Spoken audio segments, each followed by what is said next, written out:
ఎన్నికలకు ముందు సీఎం రేవంత్ రెడ్డి అజంజాహి కార్మికులకు ఇచ్చినటువంటి హామీలను నిలుపుకోవాలని వరంగల్ తూర్పు మాజీ ఎమ్మెల్యే నన్నపనేని నరేంద్ర అన్నారు.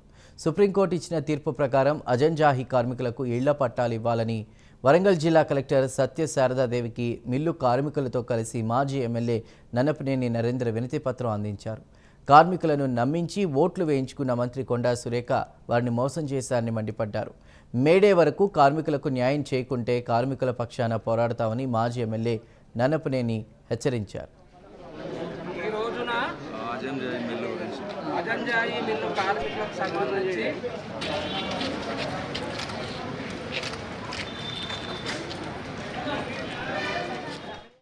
ఒకవేళ ఈ 3 సంవత్సరాలలో రేవంత్ రెడ్డి ప్రభుత్వం ఇయ్యలేదు, మాకు చేత కాదు, మేము అవద్దమన్నామని ఇప్పుడు ఏదైతే పథకాలన్నీ ఎట్లా అయితే మాతోటి కావాలని చేతులెత్తిలో ఒకవేళ చేతులెత్తే ప్రయత్నం కనుక చేస్తే ఆ 3 ఏళ్ల పోరాటం ఎక్కడ కూడా ఆగదు. చేస్తే ఖచ్చితంగా బీఆర్ఎస్ ప్రభుత్వం రాగానే కార్మికులందరూ కూడా అజంజాయి మిల్లులో ఉన్న స్థలంలో సమానంగా అందరికీ పంచిస్తామని కూడా ఈ సందర్భంగా తెలియజేస్తున్నాం. అదే కాకుండా కార్మిక భవనం మళ్ళీ ఒక స్వస్థత ఉండాలి.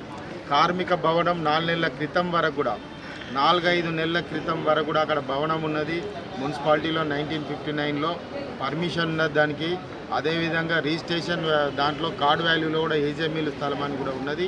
ఇవన్నీ ఆధారాలు ఉండగా 70 ఏళ్ళ బట్టి అక్కడ ఏజే మిల్లు ఉండగా ఎంతోమంది నాయకత్వం వహించి ఇవాళ నాయకులైన ప్లేస్లో ఇవాళ దాన్ని కూలదోలి అర్ధరాత్రి కూలదోలి తెల్లారే శాసనసభ్యురాలు ప్రస్తుత మంత్రి సురేఖ గారి భర్త కొండమురళి కొబ్బరికాయ కొట్టడం జరిగింది.